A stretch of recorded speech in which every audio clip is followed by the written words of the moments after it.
こんにちは、レイムです。おっす、マリサだぜ。いいこといっぱいあったかな？青子です。さあさあ、寄ってらっしゃい見てらっしゃい。今回もクマ2021こと、ミラノショーの時間ですよ。今回は何編？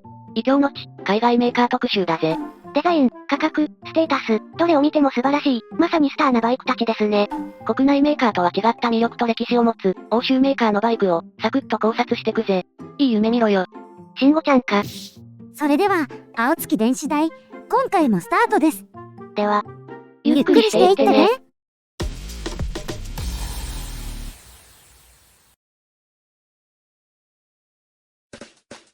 今回の流れはこんな感じだぜ。いつかは乗りたい、気になる欧州メーカー注目バイクです。2021年クマは、国内4大メーカー勢揃い参加でしたが、一部の海外メーカーは、出展がありませんでしたね。そうだな。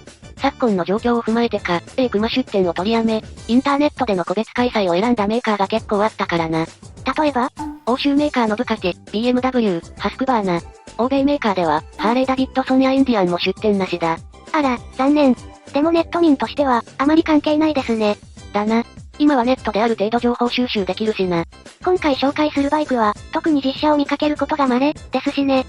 じゃ、そんな憧れ満載の外車考察を、サクッとはじめ、か。2021クマ、欧州メーカー注目バイク。リモータ、KB4、RC、国内導入予定。クマでリモータが発表した新型モデルだな。国内導入が決定してて、KB4 は2022年3月発売。価格はなんと437万8000円だ。KB4 がフルカウル、KB4RC はネイキッドな。川崎モータースジャパンが、日本の総輸入元となり、約50店舗のビモタ正規取扱店で販売なんですよね。これだけ高価格だと、受注生産的な感じかな？販売計画台数は300台だ。この価格でこのレア度、そしげこの台数。川崎さん、男前。でも KB4 って、エンジンは川崎製の並列4気筒。1043cc エンジンを有用して使ってるんでしょ？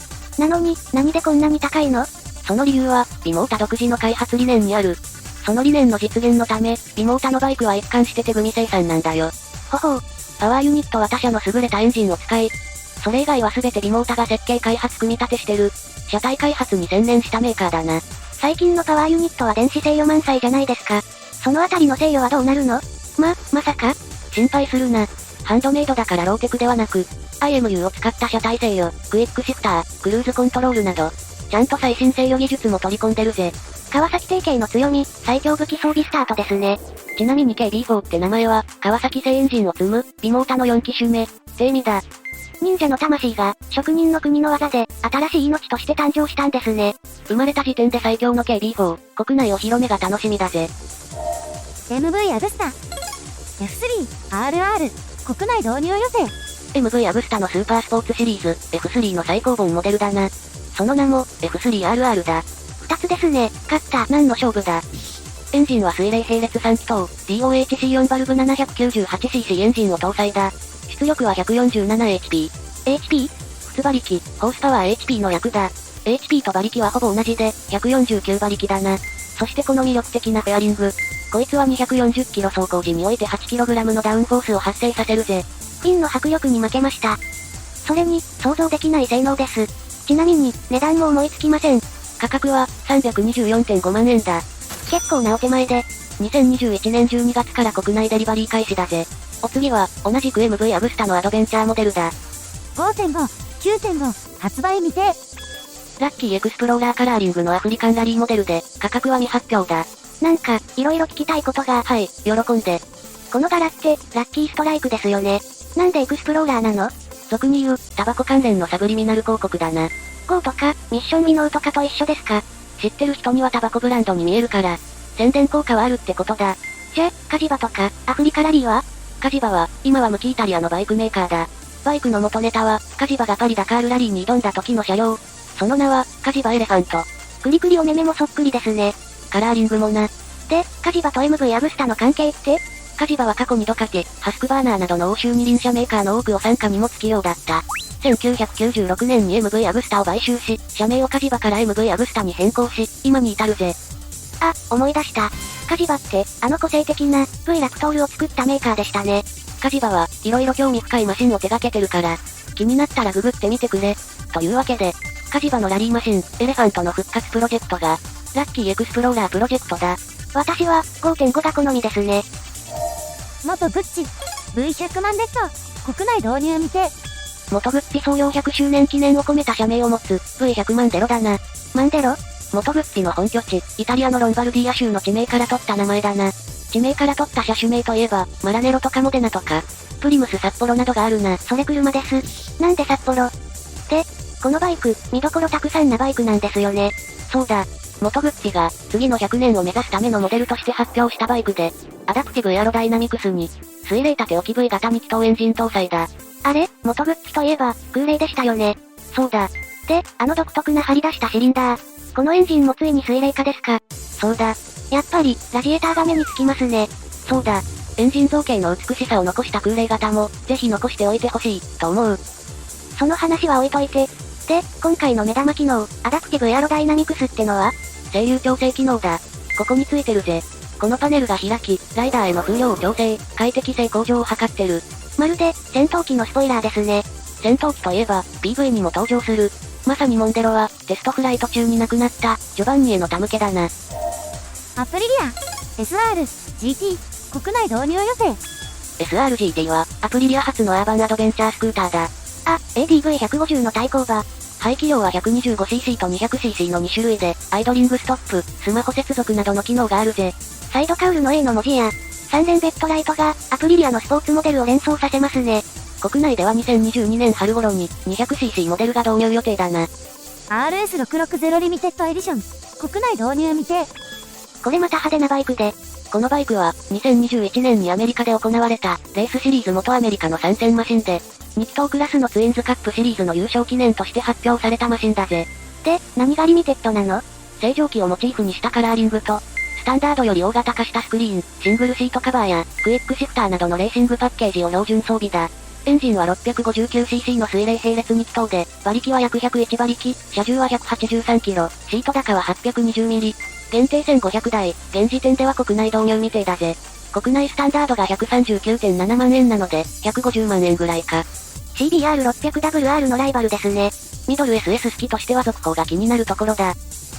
ツアレグ660、国内導入未定。アプリリアの次世代プラットフォーム、660プラットフォームを使った新型モデルだ。社名の由来は、過去にアプリリアが発表したオフロードモデルから、ですね。こいつには、APRC アプリリアパフォーマンスライドコントロールが搭載されており、オフロードの走破性も期待十分だ。ラリーと正反対。ミドルクラスのアドベンチャーでは、電子制御満載モデルは少ないから、気になる一体だ。戦隊ものみたいなライトが、なんとも言えない味ですね。なんだそりゃ。CF 元。この名前は、海外のバイク関連通販会社かな？それは FC 元。中国に拠点を置く CF 元は、2021年より KTM と提携し、ネイキッドアドベンチャーバイクなどをモデル展開しているメーカーだ。どんなバイクを発表したのかな？では、まずはこちら。300SR、国内導入未定。フルカウルスポーツモデルの 300SR は、国内に 150cc のフルカウルモデルと同クラスの車体に、排気量 249cc、292.4cc の2種類のエンジンを積む、水冷単気筒だ。日本メーカーのライト SS に戦いを挑むモデルだな。それ以外の仕様は未公開だ。そして CF 元は、2022年から元 GP の元3クラス参戦が決定してる。すると、これがそのレースベースモデル？いや、残念ながらこの車両は使わない。レースでは KTM RC4 に基づいたマシンを使うぜ。レースで培ったノウハウをロードモデルに活かす、ってわけですね。良いバイクを作るための、一番ベターな方法だな。それに、新規参戦メーカーが増えるのは、元 GP ファンとしては大歓迎だ。誰が乗るのか、2名のスペイン人ライダーだ。ちなみに、2022年の元3クラスには鳥羽選手、鈴木選手、佐々木選手の3名が参戦です。日本人選手の活躍が楽しみです。SR、C21。こちらはコンセプトモデルだぜ。スペックは排気量 400cc 以上の2気筒って話で、2022年導入予定だ。マフラー位置が新鮮。デザイン的に、中華の香りは全くなし、だな。レース参戦も含めて、来年が楽しみなマシン、メーカーですね。トライアンス、スピードトリプル 1200RR、国内導入あり。何これかっこいい。このモデルは、2022年1月に発売予定のモデルだぜ。エンジンの存在感、引き締まったテール、小ぶりなロケットカウル。スリムな車体で、1200cc には見えないです。並列3気筒で最高出力180馬力、6軸 IMU を採用し、様々な電子制御を搭載してるぜ。おう。そして、オーリンズの電子制御サスも搭載してる。で、価格は、231万7500円。今までと比べれば安い気が。で、ベースはこいつ。フロント周りは作りかけかな？そんなわけ、おまえんがな。カウルがない分、少し安くて、203万円だな。で、エンジン性能は RR と変わらないぜ。この目力、逆に惹かれます。でも、ロケットカウルを装備するだけで、こんなにイメージが変わるんですね。ネイキッドならではの、バリエーションモデルだな。タイガースポーツ660、国内導入あり。これ、ちょっと気になってるバイクなんだよな。ネイキッドモデルのトライデント660をベースに、アドベンチャースタイルに仕立てたバイクだぜ。トライアンフには、大型アドベンチャーモデルのタイガーシリーズがありましたよね。そのダウンサイズ版かな。そうだな。タイガーのデザインを受け継ぎ、トライデント660の並列3気筒エンジンを、コンパクトな車体に詰め込んだバイクだ。アフリカツインに対する CRF250 みたいな感じ？何でもホンダに例えるんだな。そうですか？何せホンダ好きなもんで。ま、そんな感じ、かな。価格は112.5万円だぜ。近くに正規ディーラーがないのが、残念ですね。元森入り。X ケープ、国内導入未定。初めて聞く名前のメーカーですね。なら、バイクの名前も初めてだな。649cc の並列2気筒エンジンを、スチール製のトレリスフレームに搭載した、新型アドベンチャーモデルだぜ。エクステリアも独特で、7インチ TFT メーター、空気圧管理システム、2種類のシート高が選択可能だ。メーカーの足のマーク、どこかで見たことありますよ。あ、大正製薬だ。バイクじゃないし。なぜ足なのか、正式な由来の発表についてはない。ゴールデンイーグルは、日本では犬足と呼ばれてる。勝利と権力の象徴だ。イタリアで足を使ったブランドで二輪車だと、ボッテキアとか？それはロードバイク。動物なら、カジバの像も面白いな。キャップに燃えます。カジバや元森には、国内でほぼお目にかかれないメーカーだ。イタリアバイク漫画のジャジャにも、まだ登場してないぐらいだしね。そうだっけ？というわけで、今回の熊海外メーカー編は、こんな感じだな。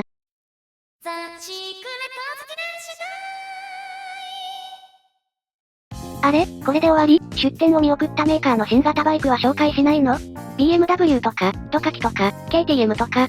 熊不参加メーカーは、今回は見送りだ。単に紹介車種が多くなりすぎて、まとめきれなかったんでしょ。よくわかったな。アンダーソンくん。というわけで、今回はここまでだ。もちろん、未紹介車種はいずれ取り上げるので、次回をご期待ください。多分な。では、今回はこの辺で。それでは、See you!